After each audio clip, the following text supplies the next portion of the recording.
Shalom. Damai di hati. Shalom.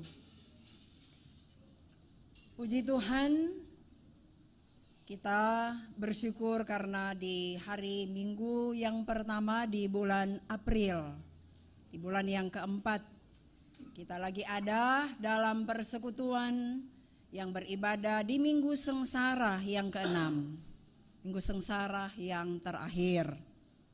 Itu berarti kita sudah ada di minggu untuk persiapan di hari Jumat Agung atau di hari kematian Yesus Kristus di tanggal 7 nanti.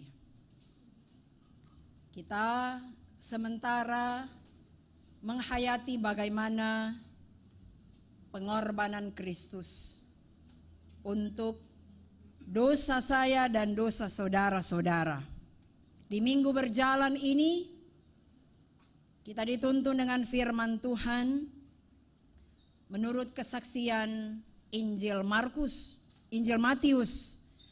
pasal 27 ayat 27 sampai ayat 44. Dalam bacaan ini dua bagian atau dua perikop, Yesus diolok-olokkan, Yesus disalibkan. Dengan tema tersalib di antara dua penyamun. Saudara-saudara,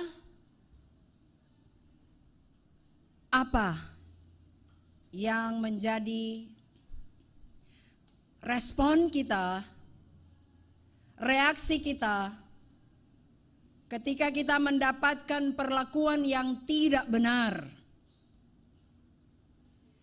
perlakuan yang tidak adil, apalagi kita disamakan, apalagi kita disejajarkan dengan orang jahat, disamakan dengan penjahat kelas kakap. Pasti kita akan marah. Reaksi kita akan meluap-luap untuk melampiaskan kemarahan kita. Itu memang kemanusiaan kita. Nah, mari kita lihat apa yang menjadi kesaksian dari penulis kitab Injil Matius yang sudah kita baca tadi. Dalam kitab Injil Matius diceritakan bagaimana kehidupan pelayanan Yesus Kristus.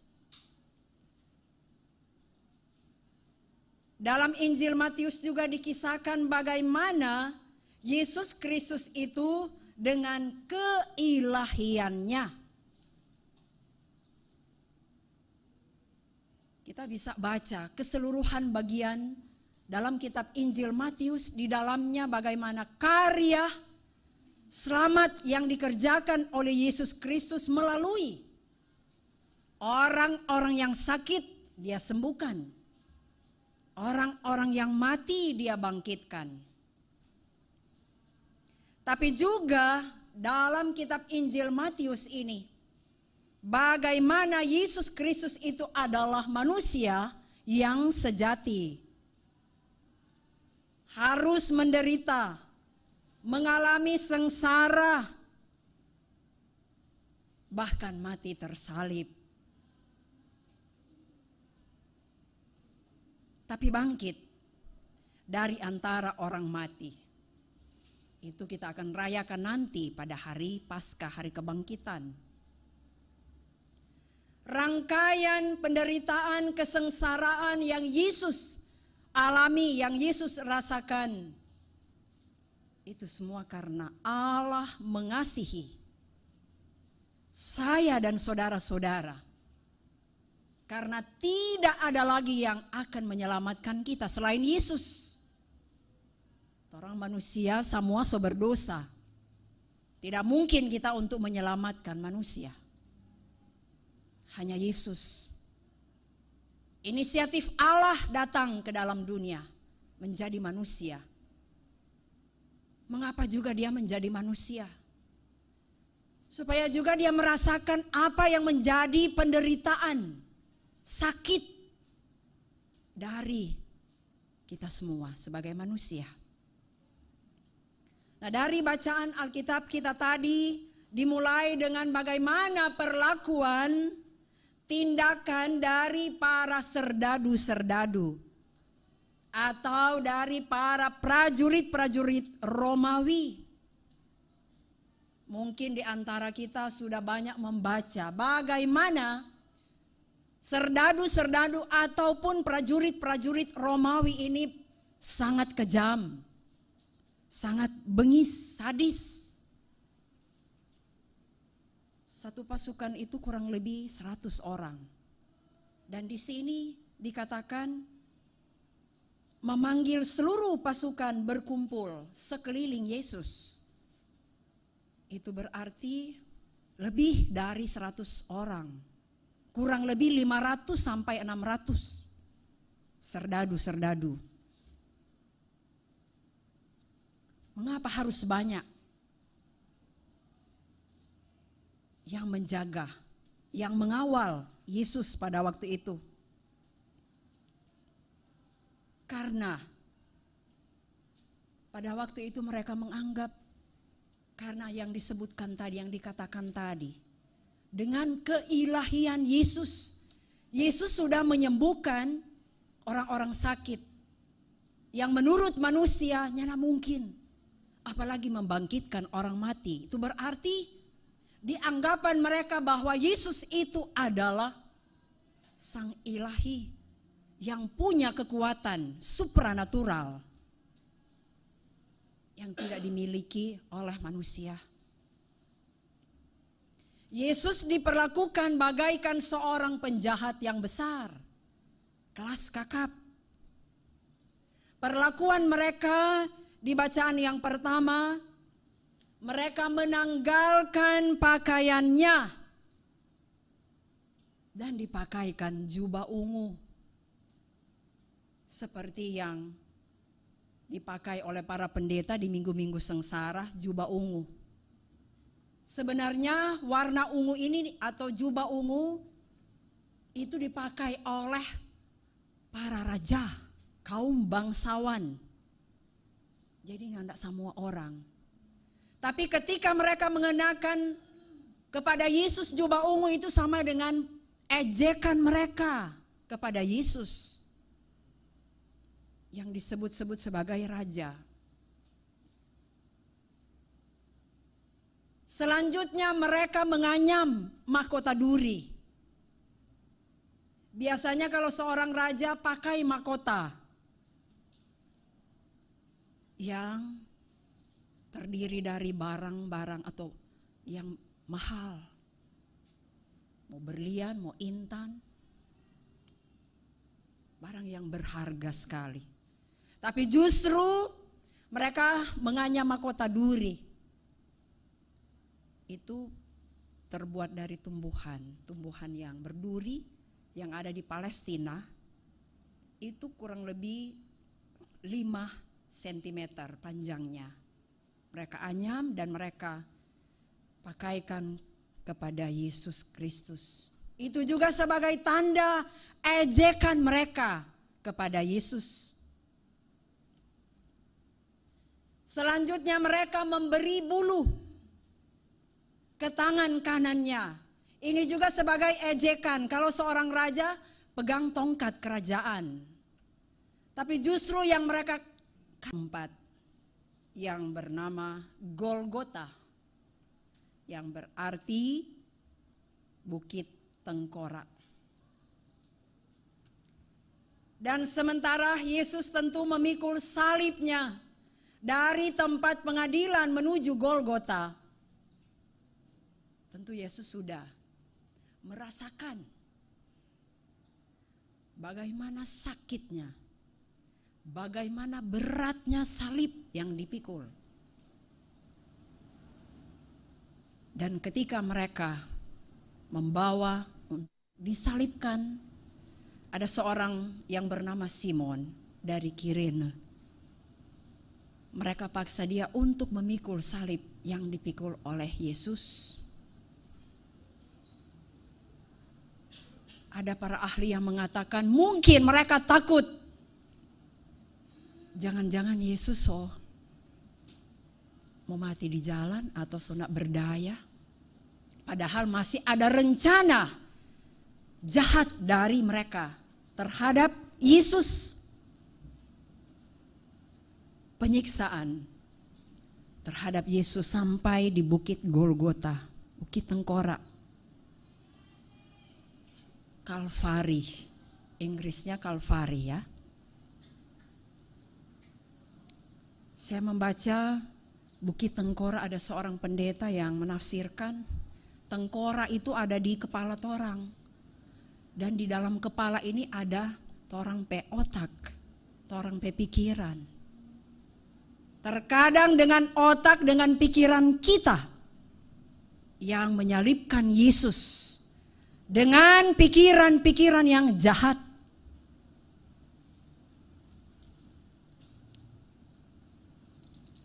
Belum lagi berhenti.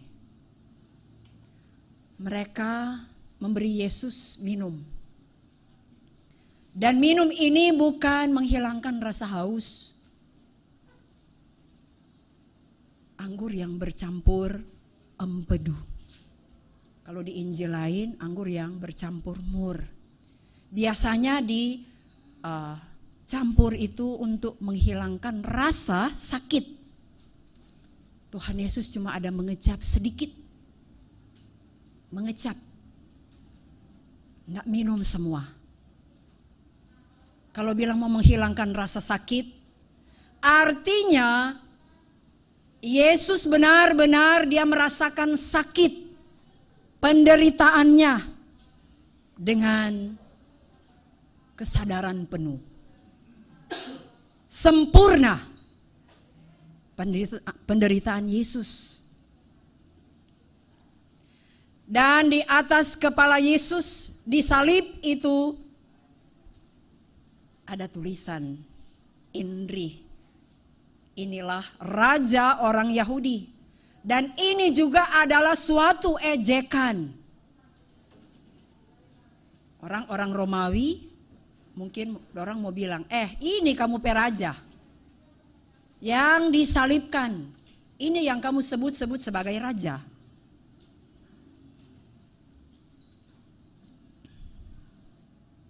Yesus nyandak sendiri di Bukit Golgota. Ada 2 orang yang disalibkan, baik di kiri maupun di kanan.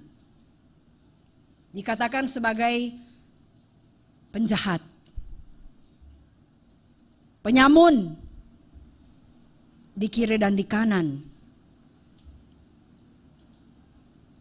Dan itu berarti kalau Yesus di tengah, itu dianggap Yesus itu sebagai pemimpin, penjahat. Dia di tengah. Yang di sebelah kiri, kalau di Injil lain dikatakan, dia menghujat Tuhan Yesus. Tapi yang di sebelah kanan, memang di Matius tidak ditulis. Kitab Injil lain, di sebelah kanan, justru dia yang bertobat. Dia tegur dia petamang. Harusnya memang orang sadar, memang orang so backing kejahatan. Orang terima jatuh hukuman. Nyanda seperti itu menghujat Yesus. Sebelah kanan bertobat. Dia cuma bilang pada Tuhan Yesus, ingat akang. Yesus yang justru sudah dan begitu mengalami rasa sakit yang berat.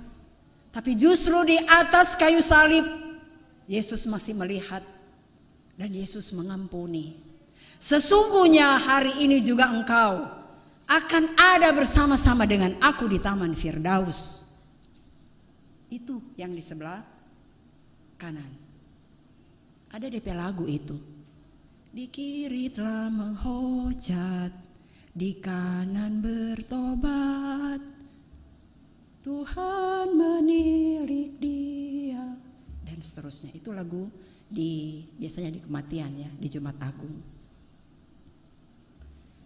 Nah saudara-saudara, jadi Yesus disejajarkan sama dengan tuh penjahat-penjahat yang ada di kiri kanan.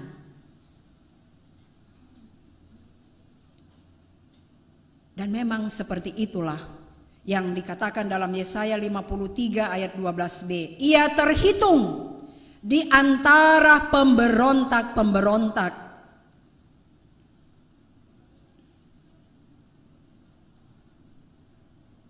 Mereka mengolok-olok Yesus.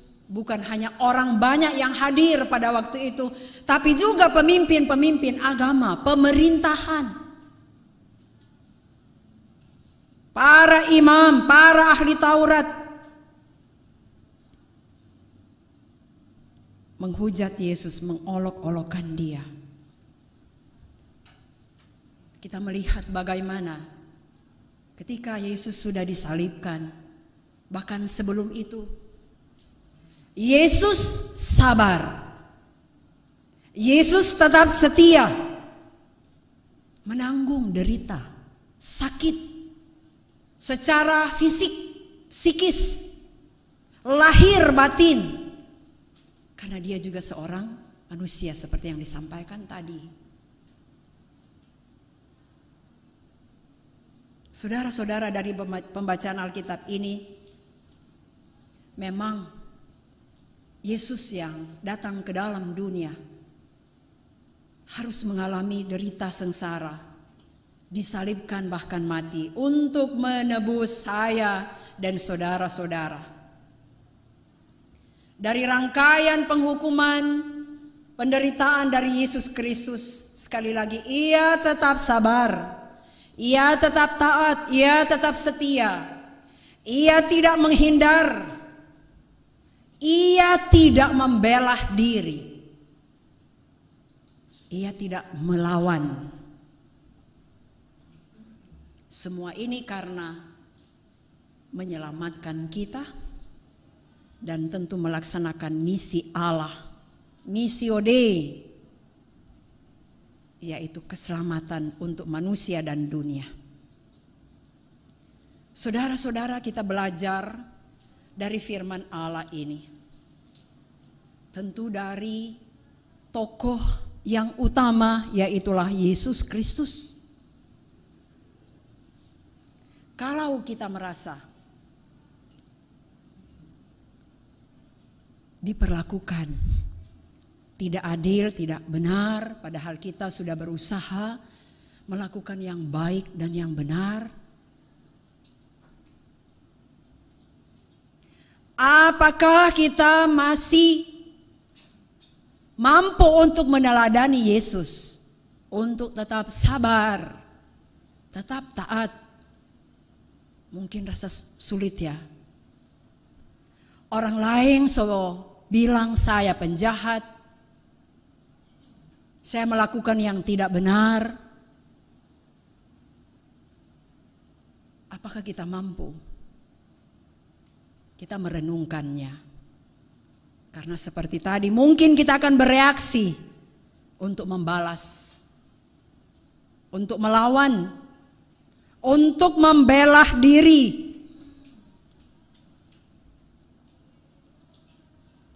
Sedang tuh orang dia bikin kejahatan, masih berusaha untuk dibela. Masih ada perlawanan.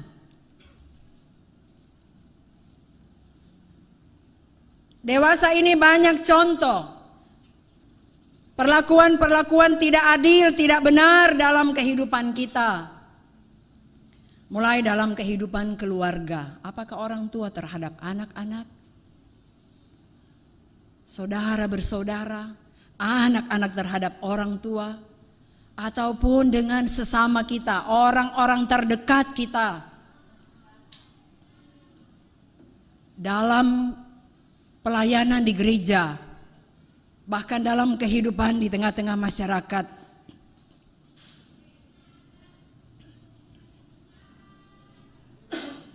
Saya dan saudara-saudara mungkin sampai saat ini merasakan, menerima perlakuan-perlakuan seperti itu. Tapi berusahalah untuk tetap sabar. Torang juga kasih berdoa sama dengan Yesus, mengampuni. Biar orang so bikin salah, so bikin jahat atau orang, tapi memang mungkin langka ya untuk menjadi orang sabar.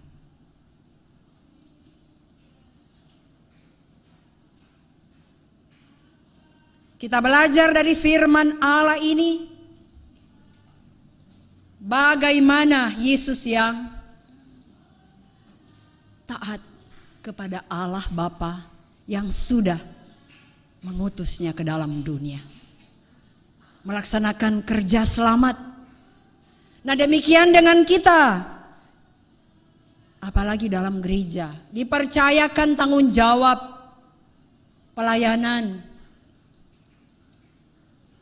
Tidak sedikit hamba-hamba Tuhan, pelayan-pelayan Tuhan yang tidak kuat, yang tidak mampu untuk memikul tuh salib. Salib itu sebagai tanda lambang bagaimana sengsara, penderitaan, melaksanakan pelayanan walaupun dihina, diejek, difitnah. Banyak pelayan-pelayan khusus yang sampai so mengundurkan diri. Soalnya anak rek kuat, soalnya anak mampu. Sampai sidang majelis wilayah kemarin, ada beberapa jemaat yang dengar ada misian lowong karena mengundurkan diri. Menjadi perenungan kita semua, apalagi sebagai pelayan-pelayan khusus. Sekali lagi kita belajar dari Yesus untuk tetap taat, untuk tetap setia, memikul salib, melaksanakan pelayanan yang Tuhan anugerahkan kepada kita. Hari ini ada peneguhan calon sidi jemaat yang baru, 2 orang. Mereka sudah dibekali, mereka sudah diperlengkapi dengan pengajaran-pengajaran gereja. Dan kami sudah menyampaikan melalui pengajaran lewat katekisasi calon sidi jemaat. Nyandak gampang untuk menjadi pengikut Yesus, menjadi anggota sidi jemaat yang dewasa. Itu berarti ada perbedaan sebelum diteguhkan dan sesudah. Jangan nyana ada perubahan, padahal sudah dibekali. Sesudah peneguhan sidi, ternyata cuma rek masuk telinga kanan, keluar telinga kiri. Bahkan ketika diperhadapkan dengan pergumulan tantangan yang hebat, yang berat, so mundur. Soalnya dapat lihat di gereja, di kolom-kolom, di pemuda remaja, so hilang.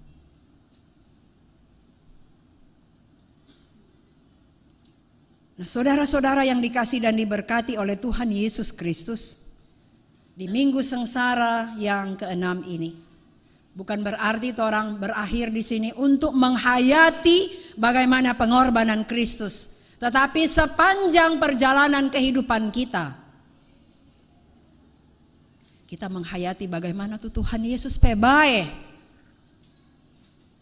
sampai kita ada sekarang ini, sebagaimana kita ada. Kedepannya ada janji Tuhan bagi orang semua yang tetap setia mengikuti Yesus, melayani Yesus, yang tetap taat. Janjinya adalah bagaimana kita menerima suatu mahkota kehidupan yang kekal.